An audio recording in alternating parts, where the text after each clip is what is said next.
Ya estamos al aire, mis hermanos. Muy buenas tardes, ¿cómo están? Shalom Alejem.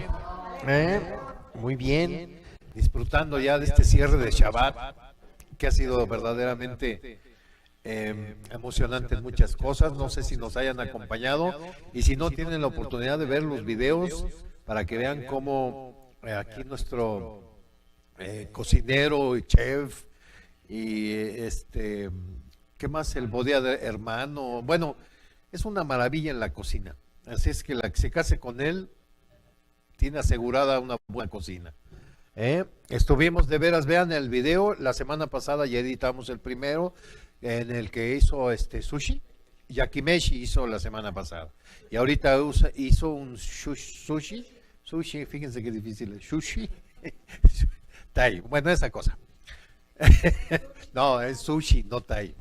El sushi tai es otra cosa. Bueno, ¿cómo ven? Es un poco para poner un poquito de broma, de gozo.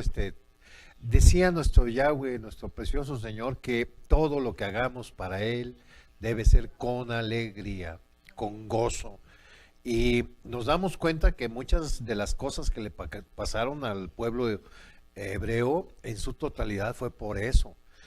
Ustedes ven ahorita en Jerusalén que hay mucha gente de negro, con sombreros, con caireles y con unas caras así tremendas, y que van al muro de los lamentos, que es la única parte. Ese muro no forma parte de lo que era el templo, forma parte de una de las murallas, de uno de los límites, pero fue lo único que quedó del templo cuando los romanos en el año 70 lo destruyeron. Entonces ustedes ven que van y con una cara muy especial, aunque son días de fiesta y les falta el gozo. Y nuestro Yeshua HaMashiach les manda a decir, en ocasiones fueron castigados precisamente porque no había gozo en el trabajo que hacían para Él. Entonces, nosotros estamos siempre con el gozo, con la alegría de estarles sirviendo. Si ven que nos reímos de algo así, hay gente muy, muy religiosa, que yo me acuerdo mucho cuando asistí a la otra, cuando era del otro bando de la Iglesia Católica. Entrabas de puntitas a la iglesia, las señoras, a pesar de tener tacones, entraban de puntitas para no hacer ruido. Y yo pensaba de niño, ¿se enojará Dios porque hacen ruido? Y tanto pararse y sentarse. Entonces, son cosas que vamos entendiendo con el tiempo a través de la lectura de la palabra de la Biblia, que son cosas que a nuestro Yeshua no le gustan. A Él le gusta la fiesta, el gozo, la alegría en su gente. Entonces, estamos aquí hoy con mucho gozo delante de ustedes para compartir nuevamente una porción de las escrituras que estamos viendo en Primera de Corintios número 9. quiero, quiero iniciar con nuestra alabanza de siempre, un par de alabanzas que cantamos para nuestro Yeshua HaMashiach, para Yahweh, nuestro Abacadosh, y aparte hacer una pequeña oración, porque no sé si sepan ustedes, pero cuando el sacerdote entraba al lugar santísimo, que era una vez al año, en el Yom Kippur, en la fiesta de la expiación, tenía que lavarse perfectamente de todo a todo. Él pasaba por el espejo de bronce, la fuente de bronce, tenía tal brillo que se podía él ver perfectamente, y si no había ninguna mancha en su vestido, ya podía pasar. La primera expiación que él hacía era por él y porque, bueno, primero por él, hacía el sacrificio de un becerro. Ustedes se preguntarán, bueno, ¿y por qué por un becerro? ¿Alguno de ustedes lo sabe? ¿Por qué el sacerdote sacrificaba un becerro? ¿No saben? Porque precisamente el que hizo el becerro fue Aarón, el sumo sacerdote, que era de ese. Entonces, a ellos la expiación les toca por un becerro, el igual que al que hizo Aarón, ¿sí? Ya una vez él ha hecho su derramamiento de sangre, haber pedido su perdón por todos sus pecados y haber sido expiado, entonces ya volvía a salir y hacían el otro sacrificio ya con el cordero, en fin. Y se esparcía la sangre sobre el propiciatorio, sobre el velo, en fin, todo eso que es precioso. No dejen de ver los temas que da Alma los lunes. Está precisamente tratando todo lo que es el tabernáculo, todo está precioso, créanme, ese estudio, y muy completo, vale la pena. Bueno, ese fue un comercial. Entonces vamos a orar, porque el que no entraba limpio se moría. Entonces nosotros nos vamos a limpiar en este momento de cualquier situación que hayamos cometido. Padre, te pedimos esta tarde, Abacadosh, amado Señor, que perdones nuestros pecados, que nos laves en la sangre preciosa que Yeshua HaMashiach vertió en Calvario, sangre que no tiene igual ni comparación en nada que esté en ninguna parte del universo, en la tierra, ni en el mar, ni en los cielos. Su sangre es única y exclusiva, sangre tan pura que es lo único que pudo quitar el pecado sobre nosotros. Te pedimos perdón, perdónanos, lávanos en esa sangre, y Señor, que todo lo que hablemos el día de hoy sea para edificación de tu iglesia, Señor. No es la mía, las ovejas no son mías, son tuyas, Señor. A ti te pertenecen, por lo tanto te pido que tú, Señor, trasciendas espacio, lugar, muros, que quites cadenas y candados que ha puesto el enemigo, abras ojos y oídos, en el nombre precioso de Yeshua HaMashiach. Amén y amén. Y vámonos con nuestra primera alabanza. Vamos a contemplar al mirar tu santidad, somos transformados a tu imagen. Al mirar tu majestad, de gloria en gloria cámbiame, Yeshua. Ven y llena esta casa con tu gloria. Ven y llena esta casa con tu gloria. Ven y llena esta casa con tu gloria. La gloria postrera será mayor que la primera. Aumenta en mí tu gloria, Yeshua. Al mirar tu santidad, somos transformados a tu imagen. al mirar tu majestad. De gloria en gloria cámbianos, Yeshua. Ven y llena esta casa con tu gloria. Oh sí, ven y llena esta casa con tu gloria. Ven y llena esta casa con tu gloria. La gloria postrera será mayor que la primera. Aumenta en mí tu gloria, Yeshua. La gloria postrera será mayor que la primera.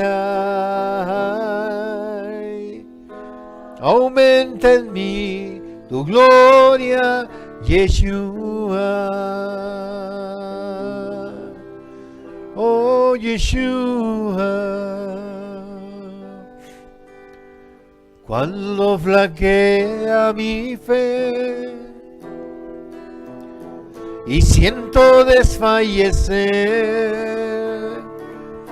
cuando no puedo seguir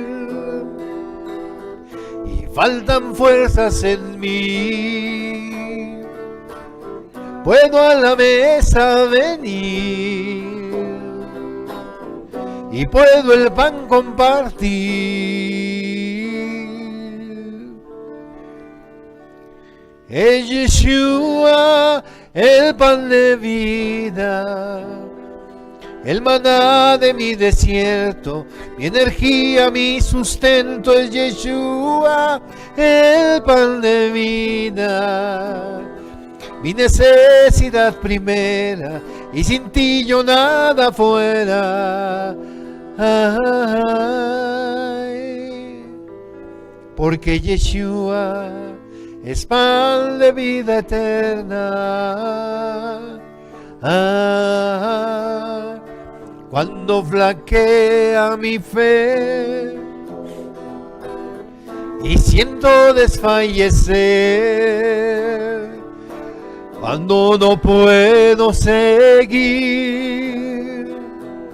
y faltan fuerzas en mí, puedo a la mesa venir y puedo el pan compartir.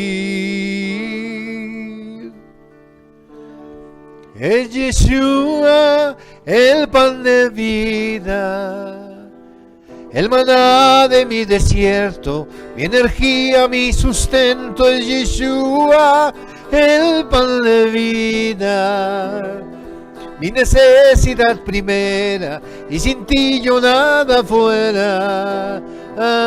Ay, porque Yeshua es pan de vida eterna.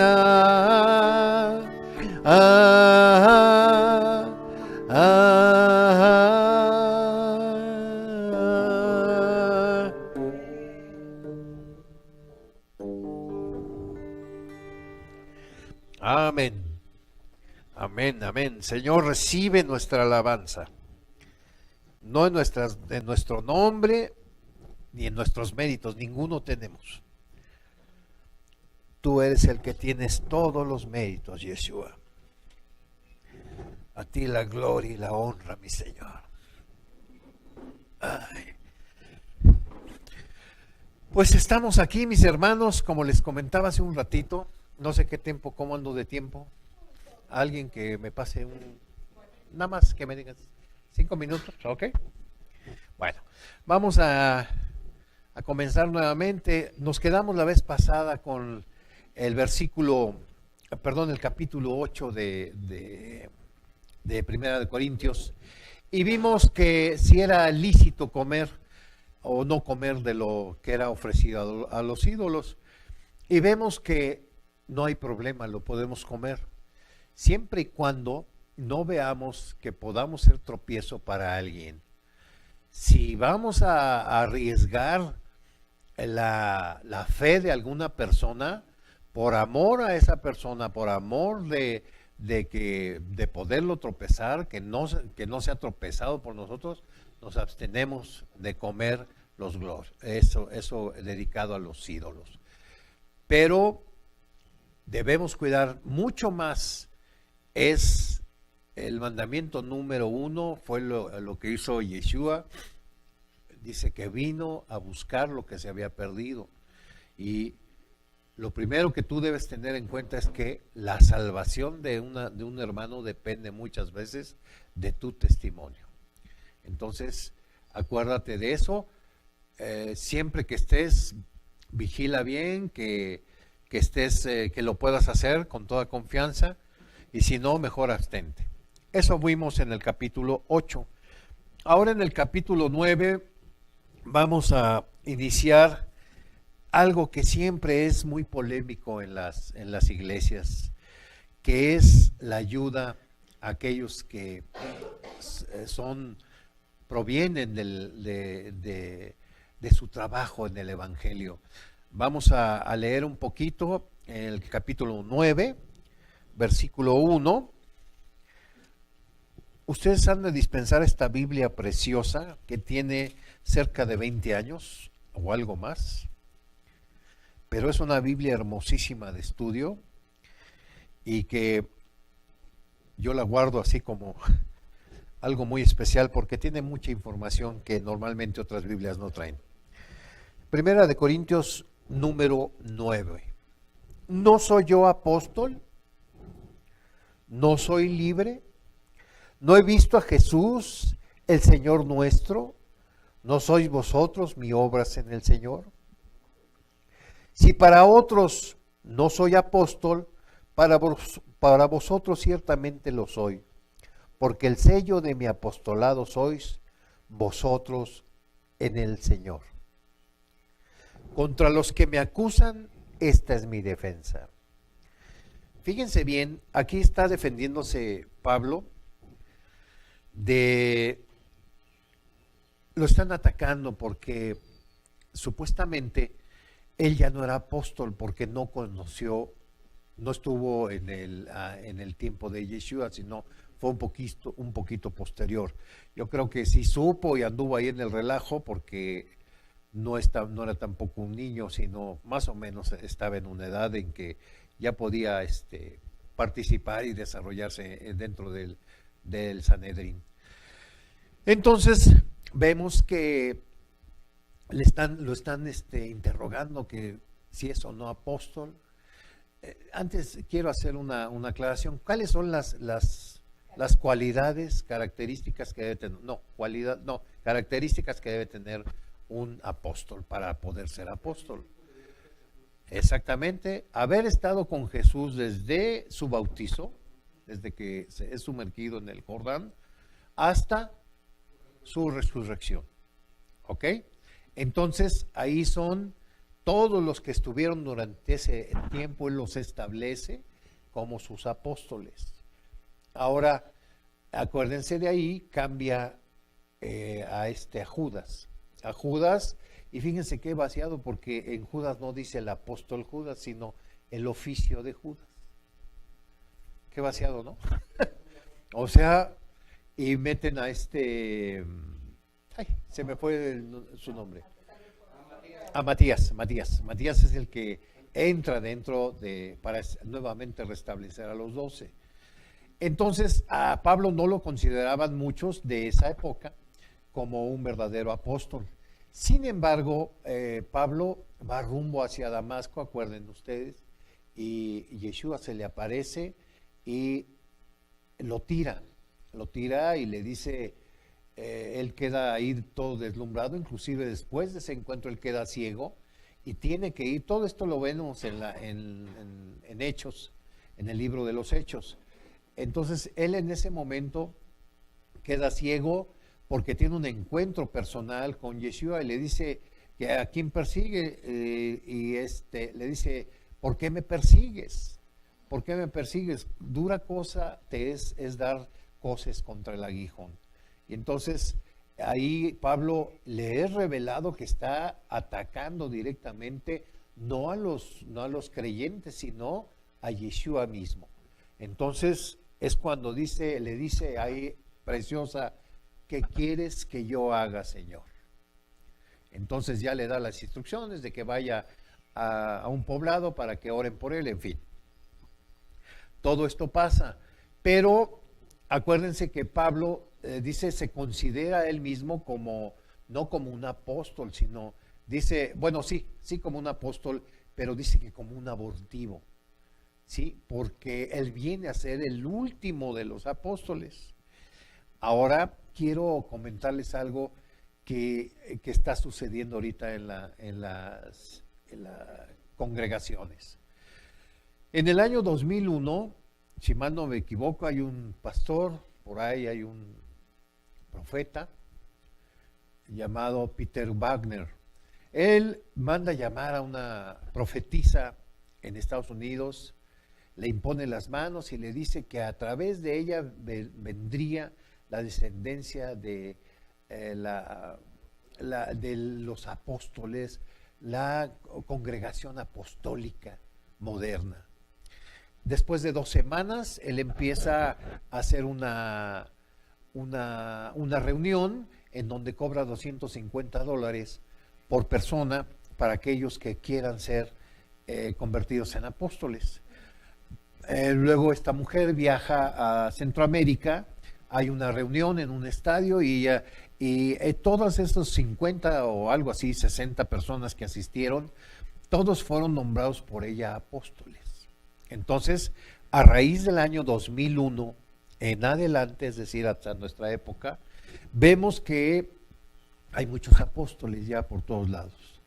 Yo les quiero hacer mención de que únicamente durante toda la época, desde Jesús, desde Yeshua, hasta el año 2000, no se había vuelto a nombrar apóstoles, a pesar de que está Calvino, está Lutero, en fin, todos los ancianos de la iglesia, ninguno de ellos es establecido como apóstol.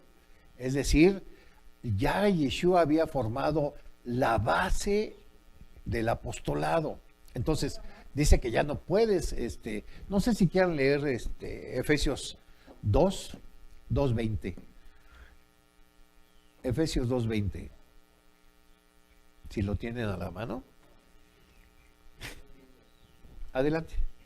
Ustedes han edificado sobre el fundamento de los emisarios y de los profetas, con la piedra angular siendo esta Yeshua HaMashiach.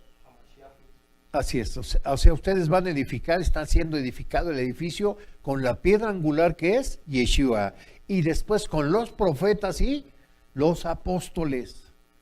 Durante 2000 años a nadie se le llamó apóstol. Fíjense bien, en Éfeso, durante la época del, ¿qué sería? En el año 70, algo así, después de que es muerto Yeshua, Juan, que es el único que queda, él en las cartas que escribe de Apocalipsis, Yeshua felicita a Éfeso porque le dice que ellos han descubierto a los falsos, a los que se dicen falsos apóstoles, y eso es durante el primer siglo. O sea, estamos hablando de 20 siglos después, no se había nombrado nada, y Yeshua ya está viendo que de ahí habían salido ciertos apóstoles falsos, y la iglesia los está descubriendo. ¿Por qué? Porque no tienen las características de un apóstol, ¿verdad? ¿Qué es apóstol? Apóstol es el que enviado, el mensajero. Entonces, las características se las voy a repetir, que hubiera estado con Yeshua desde el principio hasta el fin, hasta su ascensión, que hubiera trabajado y establecido iglesias como mandato primario, es decir, él iba a ser el que tenía que ir y establecer una iglesia. Ahorita ustedes, si se dan cuenta, los que viajan ya van hacia otras, ya están establecidas iglesias. Ellos llegan con una secta o con un nombre a establecer una nueva iglesia, que eso no es fundar una iglesia. Ok, entonces los únicos que siguen nombrándose apóstoles son las dos ramas, la rama del catolicismo, es decir, todos los católicos siguen teniendo apóstoles son las únicas dos sectas. Los apóstoles vienen del catolicismo y de la secta de la Nueva Jerusalén. Son los dos grupos que tienen apóstoles. Y después del 2001 para acá, se han venido una serie de apostolitis, o cómo se le podría, ¿verdad?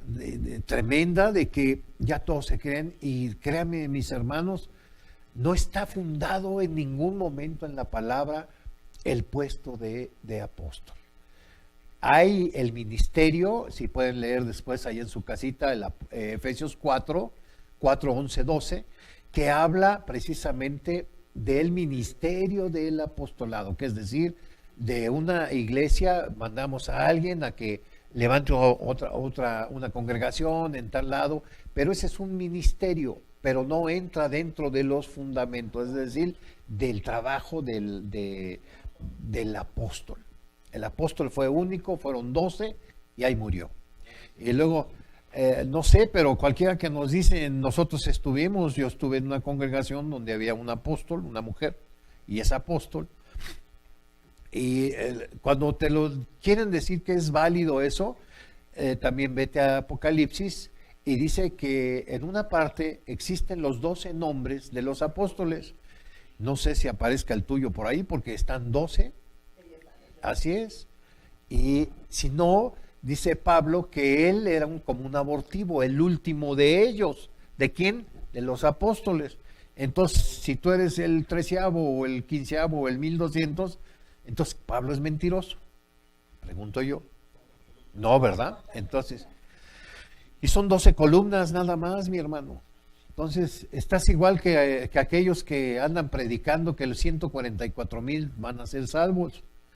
Nada más ustedes hagan cuenta, son 7,000 y cacho de millones de personas en la tierra ahorita. De ahí saquen la proporción, si fueran de los 7,000, sacaran los 144,000, quedaría a .00 ahora, ok. No se basen en eso, básense en toda la historia de la tierra y todas las generaciones en miles y miles de millones. De ahí saquen 144,000 que van a ser salvos. Ustedes cuando llegan a tocarme a mi casa y me dicen que si no quiero ser salvo, y oye, ¿por qué? A lo mejor ustedes de los 144,000, a ver, en primer lugar tienes que ser virgen como hombre. No debes haber tenido relaciones como... Habla a puros hombres, no hay mujeres ahí, perdónenme. A mí no me digan nada, pelense con la Biblia. Y no puedes, sí, también son 12,000 de cada tribu.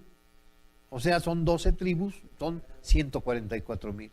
Entonces, por favor, se dan cada cosa en la iglesia por no analizar las palabras de nuestro Dios.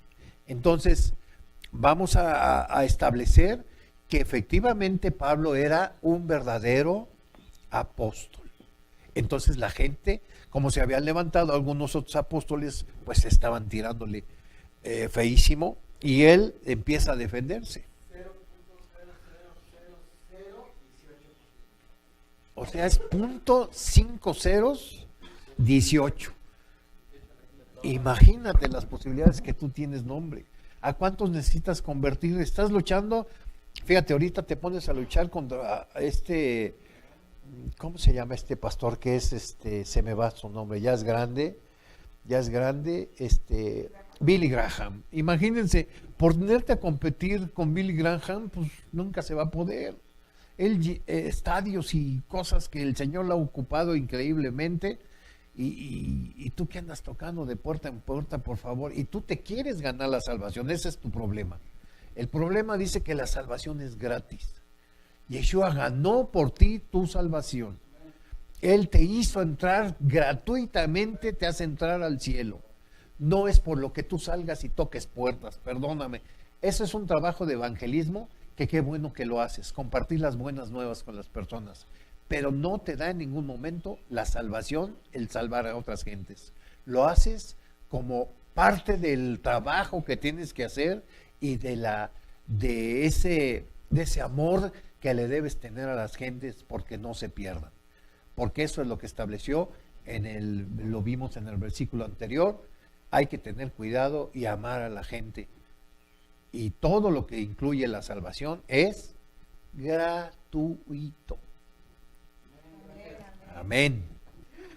Aunque te enojes, mi hermano. Bueno, vamos a ver aquí. Ay. Dice, contra los que me acusan en mi defensa. Dice, ¿acaso no tenemos derecho de comer y beber?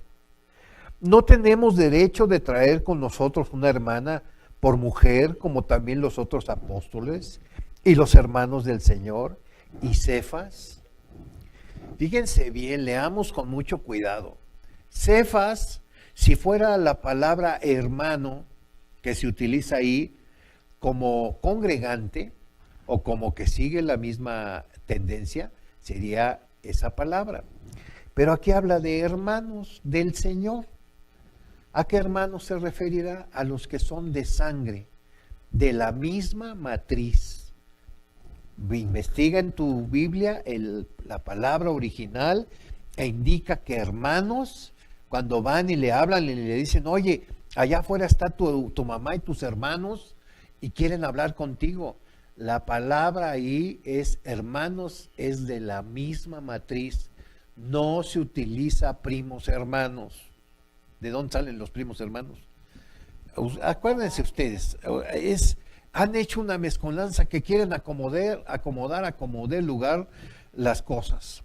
Si no, por ahí vean en Facebook, si creen que les estoy mintiendo, para que vean ustedes de dónde dicen que salió el día de miércoles de ceniza. Fíjense de que ese rito lo hacían los que estaban realmente en pena, en pecado, dolidos por alguna situación, y dice que se ponían ropas ásperas, es decir, nada abajo, sino eran ropas ásperas de que los molestaran en todo momento, y se echaban ceniza no se hacían un taponcito en la frente, se aventaban ceniza para que todo el mundo viera que esa gente estaba en dolor, en penitencia, en fin, que traía una carga fuertísima, pesada, y ahora resulta que eso significa el miércoles de ceniza. Por amor de Dios, yo no sé de dónde sacaron eso que acaba de... Yo me acuerdo, iba desde muy niño y significaba otra cosa. Pero conforme pasa el tiempo han ido adaptando. ¿Se dan cuenta de que estamos en la apostasía de la iglesia? ¿Se dan cuenta que a partir de que todo lo de los apóstoles, todo esto de que están sacando cosas que no tienen bases bíblicas, ¿qué nos está indicando? Fíjense, el 60%, de acuerdo a un estudio hecho en Estados Unidos, ya ven que a ellos les gustan los números, dice que el 60% de los pastores evangélicos ya no creen en el rapto. Entonces, y son de ese tipo de iglesias que tienen apóstoles, que son de los de la prosperidad, en fin. Entonces, siempre algo nos menciona nuestro pastor que está allá en Aguascalientes, y nos dice que no perdamos de vista este libro maravilloso que es el camino, la verdad y la vida. Yeshua es el camino, y no debemos apartar nuestros ojos de este libro. Leer y escudriñar todo lo que nos venga nuevo, debemos meterlo a ver si es cierto, y si aquí dice eso, veríamos qué de cosas salen, y tanto falso apóstol y tanto falso profeta. ¿Cuántos han dicho? Fíjense, todos los que predijeron que el huracán iba a destruir Miami, pues no le pegó a Miami, le pegó a Puerto Rico, se equivocaron como por 3,000 kilómetros o más. Sí, le pegó durísimo a Puerto Rico, pero no hubo predicciones sobre allá, y todo iba sobre Miami. Entonces, y predicen muchísimas cosas, que iba a quedar de presidenta aquí en Ecuador, que iba a ser una mujer, fue en el 2008, no quedó nadie, quedó otro señor. Entonces, para que vean, y ustedes dense cuenta de que si alguien usa la palabra de Dios para decirles que va a pasar esto, no me acuerdo, pero el año pasado decían que iba a caer un aerolito, ¿verdad? Un hermano había salido hace 2 años, creo, si mal no me equivoco, y que iba a destrozar toda la zona de Japón, y en fin, para que vean, ya tenemos 2 años y no pasó nada. Entonces, a la luz de la Biblia, ese es un falso profeta, ya no hay que seguirlo, está mintiendo, está queriendo engañar a la gente y sacar beneficio de eso. Pablo aquí está hablando de que si a poco no es digno de comer o de beber, o también digno de traer una mujer como la esposa de Cefas. Acuérdense que muchos creen que Pedro era célibe, y no, el Señor fue a sanar a su suegra y dice, y la tomó de la mano y la fiebre le dejó. Entonces, eso nos habla de que Cefas era casado. Entonces, en la Biblia, el matrimonio es totalmente una bendición, no una aberración. Entonces, todo aquel que sirve al Señor, si quiere, y lo vimos en los pasajes anteriores de Corintio, si quiere lo puede hacer de corazón, pero es una decisión de él, no es impuesta por nadie. No dice Yeshua, ¿me quieres servir? Tienes que ser célibe, y para nada, no dice nada de eso. ¿Ok?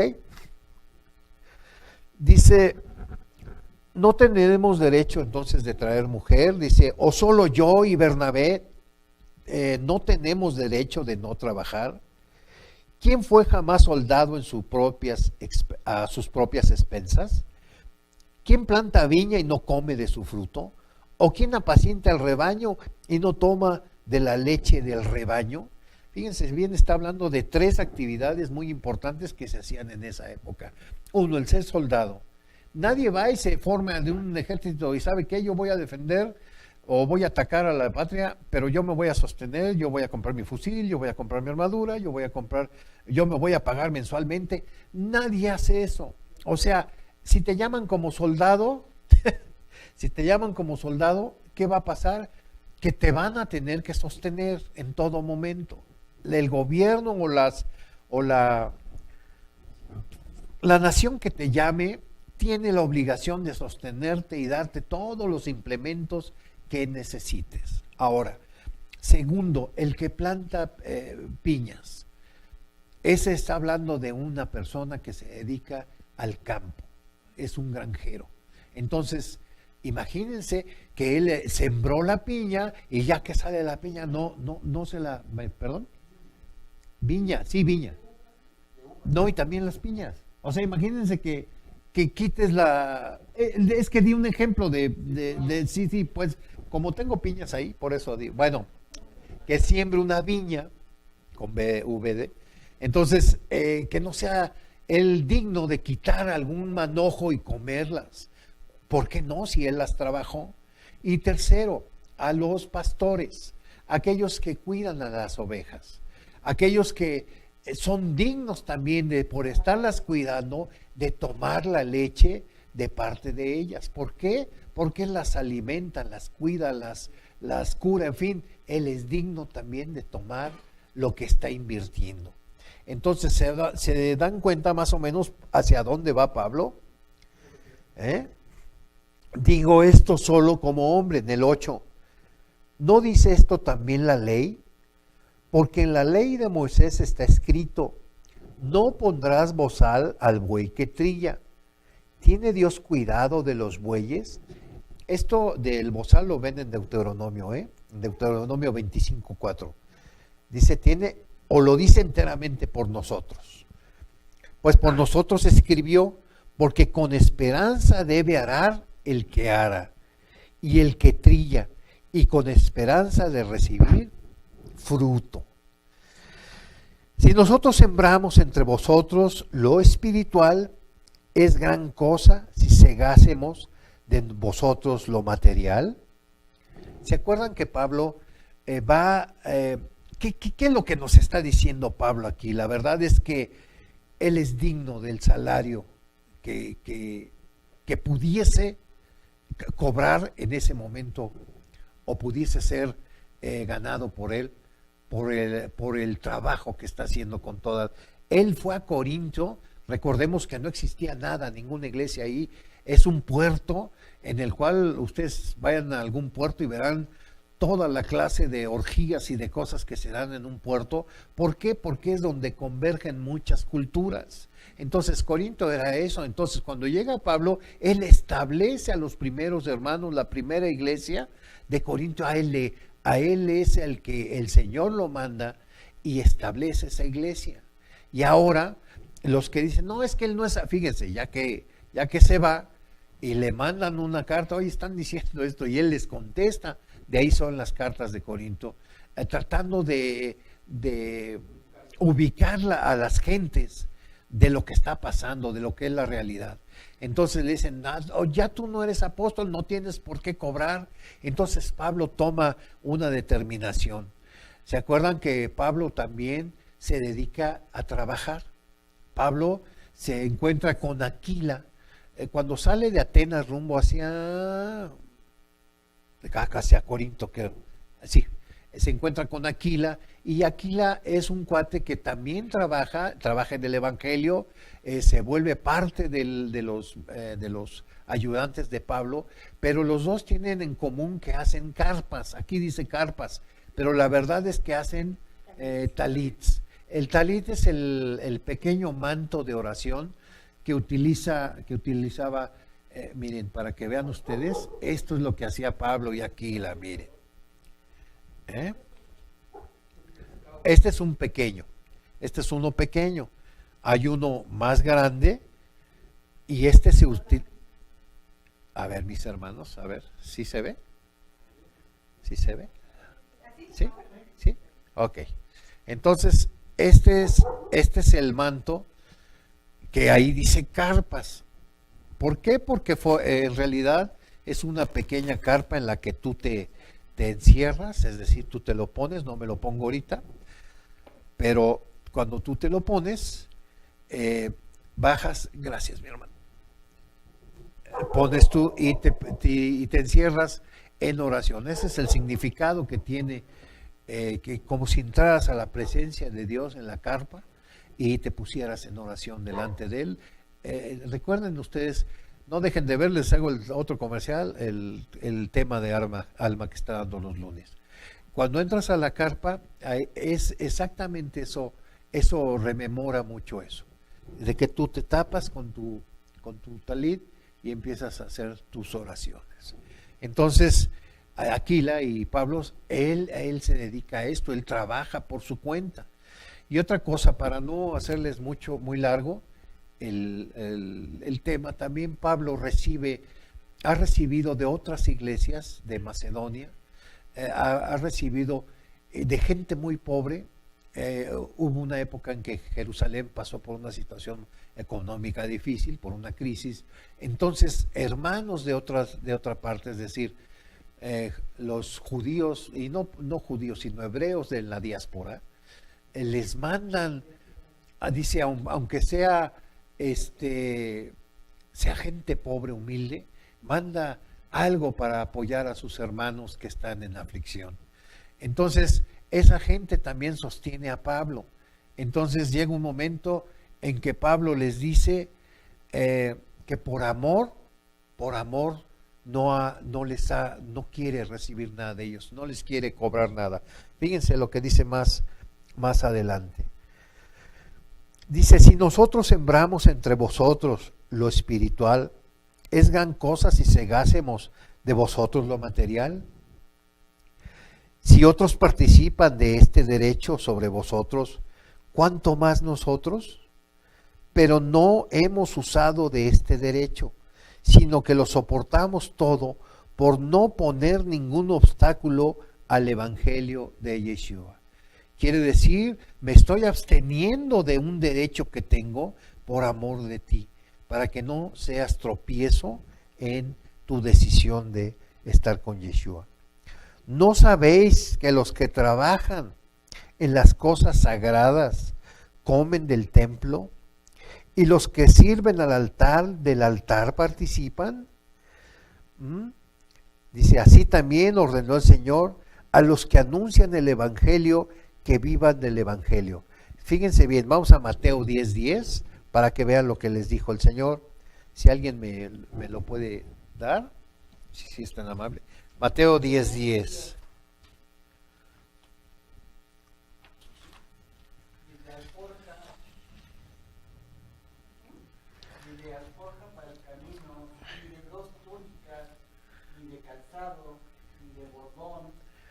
obrero es digno de su alimento.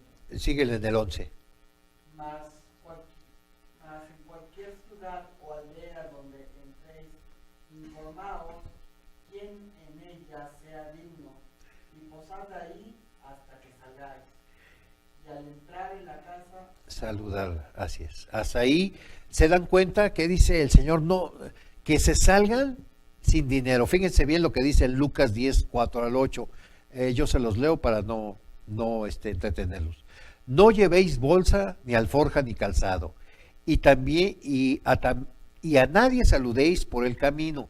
En cualquier casa donde entréis, primeramente decid, paz sea a esta casa. Y si hubiera allí algún hijo de paz, vuestra paz reposará sobre él. Y si no, se volverá a vosotros. Y posad en aquella misma casa, comiendo y bebiendo lo que os den, porque el obrero es digno de su salario. No os paséis de casa en casa. En cualquier ciudad donde entréis y os reciban, comed lo que os pongan por delante. ¿Sí? Se dan cuenta de que ese mandato fue directamente de nuestro Yeshua, de que, ¿se acuerdan cuando les dice que sopló sobre ellos el Espíritu y los manda de dos en dos a predicar? Y cuando los vuelve a juntar le dice que cómo les fue, les pregunta, y ellos venían felices porque dice que se sometían los demonios, que sanaban enfermos, en fin, todo eso, pero les hace la aclaración de que no llevaran nada de comer. Esto está diciendo que lo que te pongan delante de ti es tu salario, es tu parte de tu del trabajo que estás haciendo, lleva una recompensa, y ese alimento que te están poniendo te lo debes de comer. Hace ratito comentábamos ciertas cosas y entonces lo que dice que lo que te pongan delante, cómetelo. ¿Ok? Entonces vemos que Pablo aquí utilizó cuatro argumentos. Se basó en ejemplos de la naturaleza, se basó en ejemplos de la ley de Moisés, se basó en el ejemplo de las leyes del templo y se basó en ejemplos de la enseñanza de Yeshua cuando anduvo en la tierra. Es decir, en 4 puntos él defiende su actitud de que es digno de recibir un salario. Ahora, ¿qué ha pasado? Tenemos la otra actitud de la gente. No, yo ya no diezmo, no, yo no. Yo, no, estos cuates que se lo gastan y traen un carrazo y trae esto otro. Y tú debes siempre poner en oración delante de Dios qué va a hacer, qué quiere que hagas tú con tu dinero. Yo lo que quiero decirte, no soy partícipe de la prosperidad. Yo sé que viene implícito con tu obediencia una bendición. Una bendición que yo no sé cómo. No me da más, pero lo que tengo como me alcanza. Entonces, también existe eso de que vienen los hermanos y simplemente no le doy porque va a tener. Imagínense, entonces, por tú no dar un centavo más, tú te estás perdiendo de una bendición. Hay hermanos que te alegan y te dicen, no, ya el diezmo ya quedó obsoleto, ya no damos nada. Pero ¿saben qué? ¿Por qué defienden esa actitud? Porque ellos no dan nada. Yo conozco a muchos hermanos que no dan nada, nada de nada. Pero eso sí, necesitan oración y vienen. Necesitan que, no sé, alguna situación, liberación. Necesitan que vayas a su casa y ores por la casa, que, bueno, o que hagas 1000 cosas, ¿verdad? Que los cases, en fin, tantas cosas. Y entonces sí vienen pero eso sí, llegan y se sientan y no saben si tú tienes para pagar la luz, si hay agua, si todo eso que sale precisamente de lo que se junta de los hermanos. Pero no sé cómo, pero Dios provee. En todo momento la casa es sostenida totalmente por Él. Pero esto que te quede en tu corazón. ¿Realmente yo llego y pongo en oración lo que voy a hacer con lo que me sobra? ¿Con lo que tengo dispuesto para Dios? Fíjate que ya muchos dicen, y a lo mejor puedo estar de acuerdo con ellos, en que ya no es el diezmo. Dice que ahora con corazón alegre, con lo que nazca de tu corazón. O sea, yo te lo dejo abierto. Antes era una obligación, antes era un 10%. Ahora el Señor te lo pone abierto. A ver cuánto es tu corazón. ¿Sí? Entonces, no sé cómo ando de tiempo. ¿Estoy bien? ¿Ya? Dios mío, qué rápido se va el tiempo en esto. Bueno, vamos a irnos más rapidito.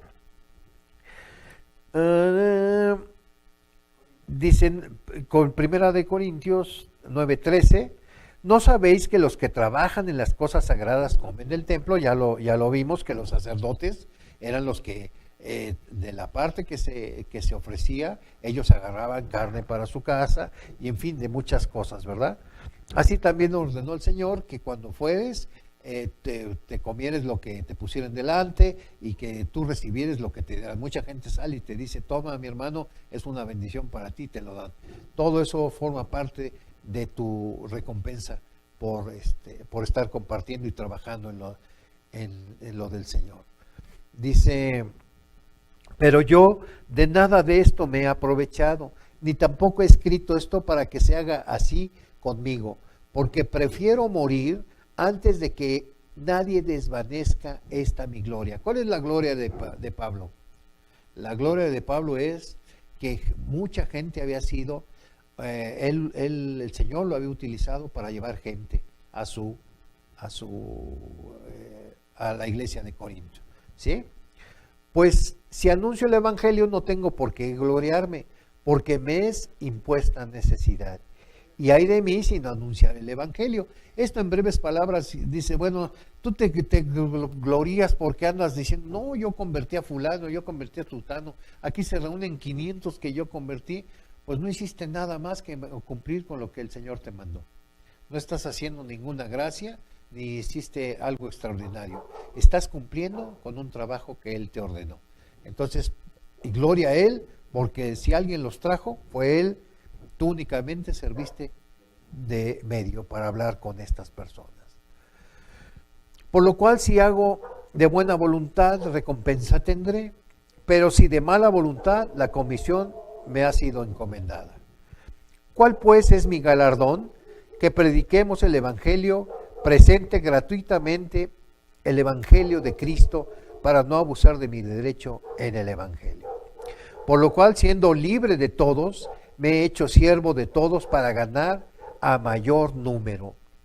Me he hecho a los judíos como judío, para ganar a los judíos, a los que están sujetos a la ley, aunque yo no esté sujeto a la ley, como sujeto a la ley, para ganar a los que están sujetos a la ley. Parece un trabalenguas de veras, pero en realidad mucho aquí se ha tergiversado totalmente el sentido de la oración, la palabra que está utilizando Pablo. Déjenme encontrarle dice,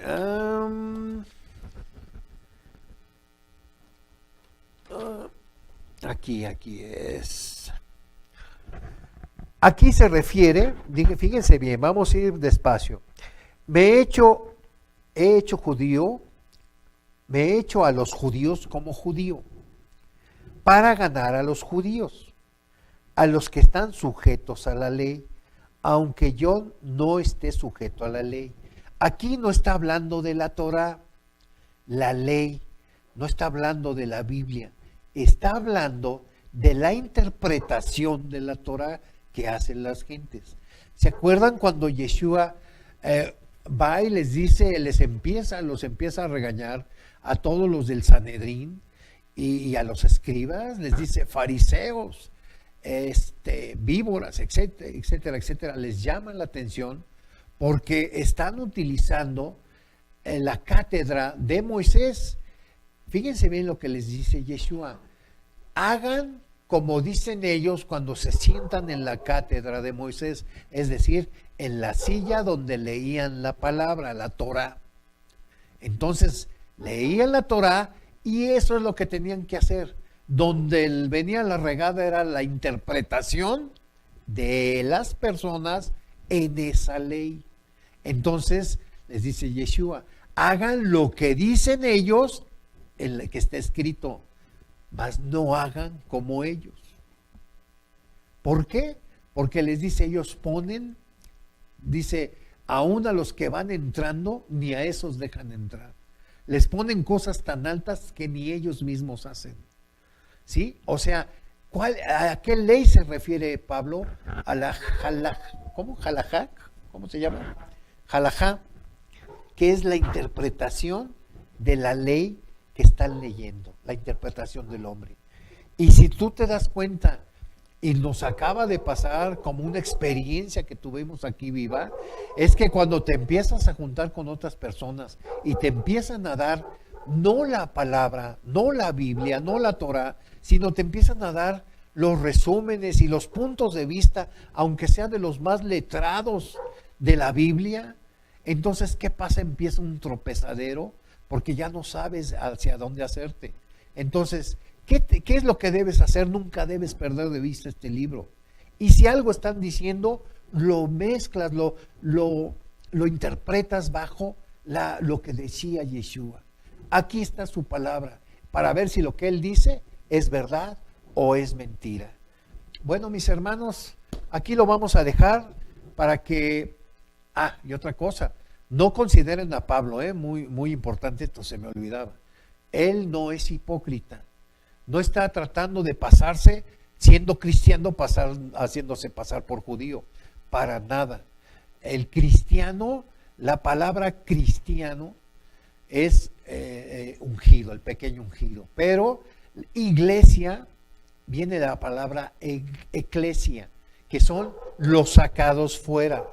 Siempre nos han dicho que en la iglesia somos los evangélicos, o en la iglesia católica, o en la iglesia fulana de tal. Hermano, la eclesia quiere decir los sacados fuera de ¿dónde? De Egipto. Los que cruzaron el Mar Rojo, esos son la eclesia de Yeshua.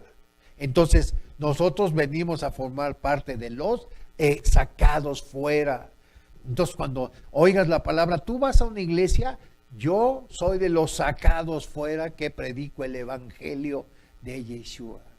No existe tal cosa de que el pueblo y la iglesia. Existe la iglesia que son los sacados fuera. Es todo. Y si hay alguna confusión, no dejen de mandarme un correíto y la aclaramos con más detenimiento. Pues mis hermanos, gracias por su tiempo, por estar con nosotros. Este Shabbat nos da mucho gusto poder servirles, poder comentar con ustedes estas partes de la palabra. Dios los bendiga. En verdad, el Señor encuentra en gracia sobre ustedes por parte de nuestro Dios. Haga a Él que encuentren paz en sus hogares toda esta semana, que les vaya bien, que los bendiga y que tengan mucha salud y protección. Gracias en el nombre de Yeshua. Estamos despedidos.